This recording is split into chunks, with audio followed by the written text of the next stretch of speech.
Hello guys, welcome back to my YouTube channel. അപ്പോൾ ഇന്ന് നമ്മൾ സംസാരിക്കാൻ പോകുന്നത് മലയാള ചിത്രമായ ഏറ്റവും പുതിയ മലയാള ചിത്രമായ മന്ദാകിനിയെ കുറിച്ചാണ്. ഇന്നാണ് മന്ദാകിനി റിലീസ് ആയതെന്ന് എല്ലാവർക്കും അറിയാം. അധികം പേരും കണ്ടിട്ടുണ്ടാവും, എറണാകുളത്തായിരുന്നാലും ട്രിവാൻഡ്രത്താണെങ്കിലും. സോ ഫസ്റ്റ് ഓഫ് ഓൾ എൻ്റെ ഒപ്പീനിയനും എൻ്റെ റിവ്യൂ ആണ് ഞാനിവിടെ പറയാൻ ഉദ്ദേശിക്കുന്നത്. അതുപോലെ തന്നെ എന്താ പറയുക, ഇതിൻ്റെ ക്രൂ, അതിനെക്കുറിച്ച് എനിക്ക് പറയാതിരിക്കാൻ പറ്റില്ല. കാരണം അത്രയും വേണ്ടപ്പെട്ട ആൾക്കാരാണ്, എൻ്റെ ചേട്ടന്മാരാണ് എല്ലാവരും. So first DOP and writer Shiju M. Bhaskar and Vinod Leela. റൈറ്ററിൻ്റെ കൂട്ടത്തിൽ കോഡ് റൈറ്ററും ഉണ്ട്, ഷാനു ചേട്ടൻ. അപ്പം എല്ലാവരുടെയും കുറേ നാളത്തെ ഓട്ടമാണ്, ഷിച്ചാൻ്റെയൊക്കെ ഒത്തിരി കാലത്ത് യാത്രയാണ് മന്ദാകിനി എന്ന് പറയുന്നത്. വിനോദേട്ടൻ്റെ സ്വപ്നമാണ് മന്ദാകിനി എന്നൊക്കെ നമുക്ക് വേണമെങ്കിൽ ഇതിൽ വിശേഷിപ്പിക്കാം, വേണമെങ്കിലല്ല ഇതിൽ വിശേഷിപ്പിക്കണം. പിന്നെ എൻ്റെ സൈഡ്, എൻ്റെ ബിഹാഫ് ഏബിൾ ആളാണ് ഇതിൻ്റെ associate director, chief associate director. അപ്പോൾ നമുക്ക് റിവ്യൂലോട്ട് പോവാം. റിവ്യൂ പറയാനാണെങ്കിൽ, ആരും ഈ മൂവി ത്രൂ ഔട്ട് ഫണ്ണായിട്ട് ചിരിക്കാം എന്നുള്ള രീതിയിൽ അപ്രോച്ചിൽ ഈ മൂവീനെ അറ്റംപ്റ്റ് ചെയ്യരുത്. അത് എനിക്ക് പറയാനുള്ള ഇന്ന് തോന്നിയതിൻ്റെ കാരണം, അങ്ങനെ പോയി നമ്മൾ കണ്ട് ഇറങ്ങിക്കഴിഞ്ഞ് കഴിഞ്ഞാൽ നമ്മൾ സ്പ്രെഡ് ചെയ്യുന്ന മെസ്സേജും വേറെ ആയിരിക്കും. എന്ന് വെച്ച് കഴിഞ്ഞാൽ അത്ര വലിയ അങ്ങനത്തെയൊക്കെ രീതിയിൽ സ്പ്രെഡ് ചെയ്യാം.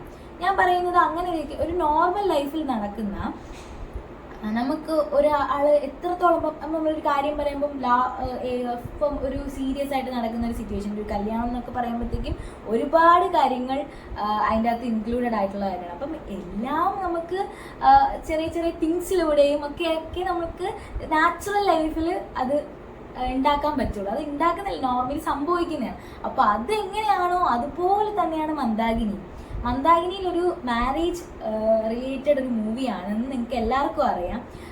അപ്പോൾ ഒരു വീട്ടിലൊരു കല്യാണ വീട്ടിൽ എന്തൊക്കെ നടക്കും, അല്ലെങ്കിൽ എന്തൊക്കെ ഫൺ രീതിയിൽ നടക്കും. ഇപ്പോൾ ഒരു ഡ്രിങ്ക്സിൻ്റെ പരിപാടിയാണെങ്കിലും, പിന്നെ എല്ലാവരും കൂടി ഇരുന്ന് തമാശ പറയുന്നതാണെങ്കിലും, അതർവൈസ് റിലേറ്റീവ്സ് ഒക്കെ വന്ന് പരദോഷണം പറയുന്ന രീതിയിലാണെങ്കിലും നോക്കിക്കഴിഞ്ഞാൽ, അങ്ങനത്തെയൊക്കെ രീതിയിൽ ഈ മൂവി എടുത്തു കഴിഞ്ഞാൽ നിങ്ങൾക്ക് മനസ്സിലായി മൂവിയുടെ ഡെപ്ത് എങ്ങനെയാണെന്നുള്ളത്.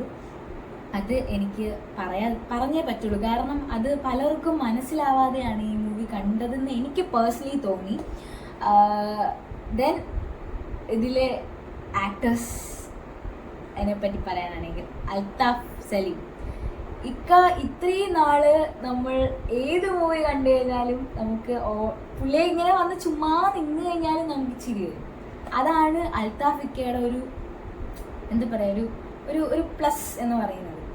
അപ്പോൾ ഇതിൽ നായകനാണ്. അപ്പോൾ നായകൻ്റെ എല്ലാ രീതിയിലുള്ള ഭാവമാറ്റങ്ങളും പുള്ളിക്കുണ്ട്. അപ്പം നമുക്ക് ഡയലോഗ്സിൻ്റെ കാര്യങ്ങളാണെങ്കിലും ആ ഒരു പൊലിമ പുള്ളിക്കുണ്ട്. പുള്ളി അത് വളരെ ഭംഗിയായി തന്നെ ചെയ്തു. ദെൻ ഇതിൽ അനാർക്കലി മരക്കാറാണ് ഇതിൻ്റെ മെയിൻ നായിക. സോ ആളെക്കുറിച്ച് പറയാനാണെങ്കിൽ, ആൾക്ക് എന്തൊക്കെ കൊടുത്തോ വളരെ ഭംഗിയായി ആ ജോലി നന്നായി ചെയ്തു, അത് പറയാതിരിക്കാൻ പറ്റില്ല. ദെൻ വിനീത് തട്ടിലിനെ കുറിച്ച് പറയാനാണെങ്കിൽ,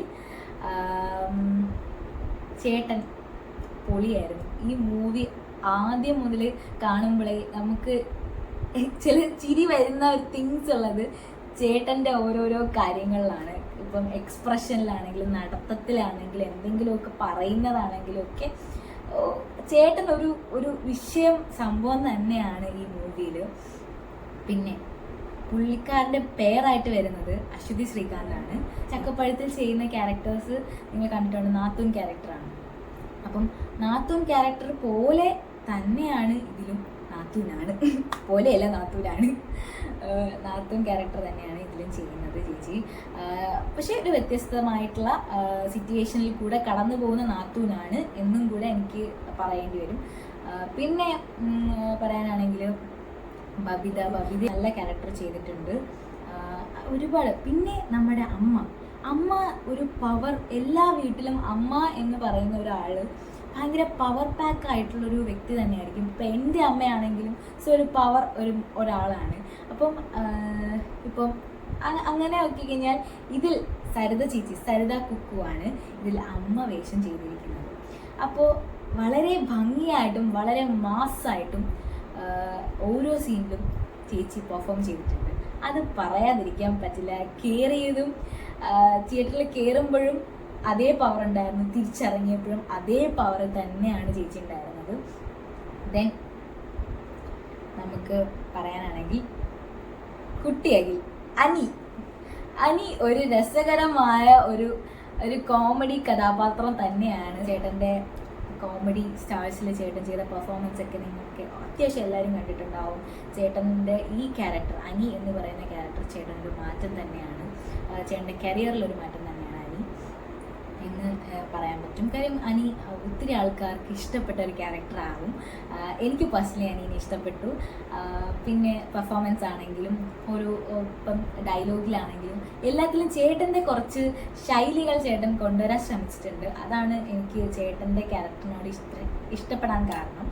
പിന്നെ കേരളക്കരയാകെ ഞെട്ടിച്ച ഒരു ആളുണ്ട് ഷൈലോക്കിൻ്റെ കൂടെയും. അതുപോലെ തന്നെ മാളികപ്പുറം എന്ന മൂവിയിൽ പിള്ളേരെ തട്ടിക്കൊണ്ടു പോകുന്ന സംഘത്തിലുള്ള തലവനായ നമ്മുടെ സ്വന്തം അജയ് വാസുദേവ് ചേട്ടൻ ഇതിൽ ഒരു അടിപൊളി കോമഡി ക്യാരക്ടറാണ് ചെയ്യുന്നത്. അത് പറയാതിരിക്കാൻ പറ്റില്ല. കാരണം എന്ന് വെച്ച് കഴിഞ്ഞാൽ ചേട്ടൻ ഇതുവരെ ചെയ്യുന്ന ഭയങ്കര സീരിയസ്, ഭയങ്കര മാസ് അങ്ങനെയൊക്കെ ഉള്ളൊരു ക്യാരക്ടേഴ്സ് ആയിരുന്നു. പക്ഷേ ഇന്ന് ഈ മൂവിയിൽ ചേട്ടൻ വിഷയമാണ്. കാരണം നമുക്ക് ചേട്ടനെ കാണുമ്പോഴൊക്കെ ഇങ്ങനെ ചിരി വരും. അങ്ങനെ ഒരു ആളാണ്. സിംഗർ ഒരു കഥാപാത്രമാണ് ചെയ്യുന്ന ചേട്ടൻ. അപ്പം ചേട്ടൻ കലക്കി. അത് ഞാൻ ചേട്ടനോട് പറയാതിരിക്കാൻ പറ്റില്ല, അത്രയ്ക്ക് പൊളിയായിരുന്നു അത്. അങ്ങനെ ഓരോ ക്യാരക്ടറും അടിപൊളിയായിട്ടിരിക്കുകയാണ്. പിന്നെ നമ്മുടെ കേരളക്കരയും ഇത്രയും നാളിൽ വന്ന ഹിറ്റുകളിൽ ഏറ്റവും ഹിറ്റായ ഒരു മൂവിയുടെ കാസ്റ്റിംഗ് ഡയറക്ടറും ആൻഡ് ആക്ടറുമായ ആള് ഇതിലൊരു സസ്പെൻസ് ക്യാരക്ടർ ചെയ്യുന്നുണ്ട്.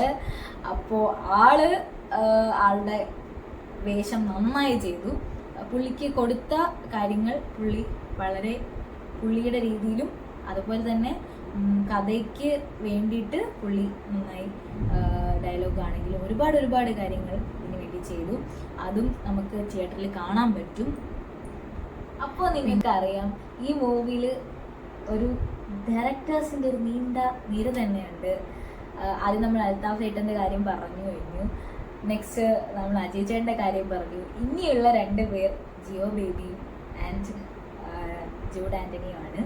അപ്പോൾ ഇവരുടെ 2 പേരുടെയും ക്യാരക്ടർ എന്ന് പറഞ്ഞു കഴിഞ്ഞാൽ ആദ്യം ജിയോ ബേബിയുടെ പറയാം. ചേട്ടൻ മാസായിരുന്നു എന്ന് വെച്ചാൽ കോമഡി മാസായിരുന്നു. ചില സീൻസിൽ ചേട്ടൻ നൈസായിട്ട് പെർഫോം ചെയ്തു. നമുക്ക് തിയേറ്ററിലൊരു ചിരി ചേട്ടൻ്റെ വക ഉണ്ട്. ജൂഡ് ആൻ്റണി ജോസഫിനെ കുറിച്ച് പറയാം. ചേട്ടൻ ഒരു പോലീസ് വേഷമാണ് ഇതിൽ ചെയ്തേക്കുന്നത്. വളരെ ഭംഗിയായി ചേട്ടൻ അത് ചെയ്തു. ഒരു പോലീസ് വേഷത്തിൽ നമ്മൾ ചേട്ടൻ്റെ ഇതെങ്ങനെയായിരിക്കും എന്ന് കണ്ടിട്ടുണ്ടാവില്ല. പക്ഷേ ഈ മൂവിയിൽ നമ്മൾ കണ്ടു ചേട്ടൻ്റെ പെർഫോമൻസ്. അപ്പോൾ അതൊക്കെ തന്നെയാണ് ഈ മൂവി. അങ്ങനെ ഒരു നല്ലൊരു ഫീൽ ഗുഡ് മൂവി തന്നെയാണ്. എല്ലാവർക്കും ഇഷ്ടപ്പെടും. ഫാമിലിയായിട്ട് തന്നെ പോയി കാണുക. എൻ്റെ ഒപ്പീനിയൻ തന്നെയാണ്. ഫാമിലിയായിട്ട് പോവുക, ഫാമിലിയായിട്ട് കാണുക, എല്ലാവർക്കും ഇഷ്ടപ്പെടും. ഞാൻ പറഞ്ഞില്ലേ, നോൺ സ്റ്റോപ്പ് ആയിട്ടുള്ള ഒരു കാര്യങ്ങളും ചിരികളും ഉള്ള ഭയങ്കര അങ്ങനെ ചിന്തിച്ച് പോവരുതാരും. അപ്പോൾ എല്ലാവരും ഫാമിലിയായിട്ട് തന്നെ ഈ മൂവി കാണാൻ വേണ്ടി പോവുക. എല്ലാവർക്കും ഇഷ്ടപ്പെടും. ഫാമിലിയായിട്ട് പോയി എൻജോയ് ചെയ്യുക. എന്ന് ഫാമിലിയായിട്ട് പോകുമ്പോൾ എല്ലാവർക്കും കാര്യമായി ഉള്ള ഫൺ ഈ മൂവി തരുമെന്ന് തന്നെയാണ് ഞാൻ പറയുന്നത്. പിന്നെ പല ആൾക്കാരും പല രീതിക്കാണ് ഓരോ മൂവിയും കാണുന്നത്. അപ്പോൾ നിങ്ങൾ എങ്ങനെ കാണുന്നു ഈ മൂവിനെ? നിങ്ങൾക്ക് ഇഷ്ടമായോ എന്നുള്ളതൊക്കെ നമ്മുടെ കമൻറ്റിലോട്ട് അറിയിക്കുക. അതിന് ഞാനും വെയിറ്റിംഗ് ആണ്, എന്താണ് നിങ്ങളുടെ അഭിപ്രായം എന്നറിയാൻ വേണ്ടിയിട്ട്. അപ്പോൾ എല്ലാവരും പോയി കാണുക. Love you guys. ഉമ്മ.